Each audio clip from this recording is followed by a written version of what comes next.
From Distraction to Devotion by Stacey Barkley. But have nothing to do with irreverent and silly myths. Rather, train yourself in godliness. For the training of the body has limited benefit, but godliness is beneficial in every way. 1 Timothy chapter 4, verses 7 through 8. It began as a quiet morning with a cup of hot tea.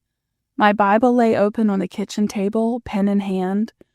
But before I could finish the first verse, a notification buzzed on my phone.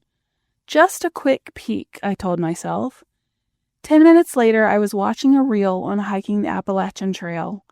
The quiet moment with God had slipped away in a swirl of scrolls, texts, and mental to-do lists.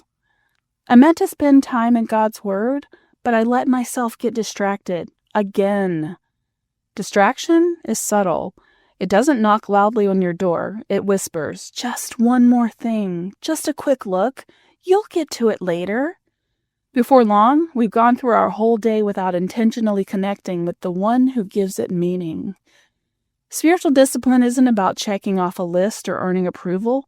It's about choosing what matters most, even when it's not easy. Discipline moves us from distraction to devotion. Paul told Timothy, but have nothing to do with irreverent and silly myths. Rather, train yourself in godliness. For the training of the body has limited benefit, but godliness is beneficial in every way. 1 Timothy chapter 4, verses 7 through 8. Just like physical exercise strengthens our bodies, consistent spiritual habits such as prayer, reading our Bible, and worship strengthen our souls. However, training takes effort. We have to make intentional choices to say yes to time with God and no to the things that pull us away. Psalm chapter 119 verse 15 says, I will meditate on your precepts and think about your ways. Notice the focus. I will meditate.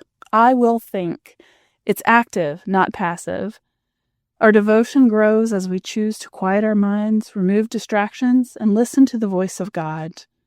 There will always be messages to answer, dishes to wash, and errands to run, but our souls were not made to survive on spiritual leftovers. We need fresh bread from heaven every day.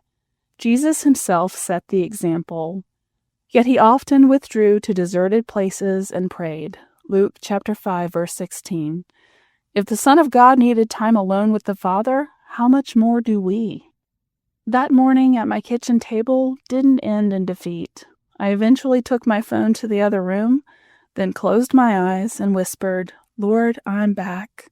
No guilt, just grace, and a renewed invitation to sit with him. Spiritual discipline isn't about perfection. It's about pursuit. It's about returning again and again to the one who waits with open arms.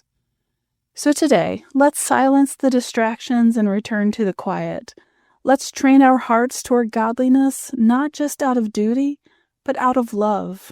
Because time in his presence is never wasted, and it's always worth it. Questions for reflection.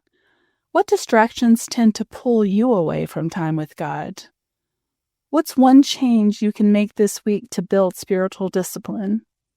What small habit could help you return to God's presence more quickly throughout the day?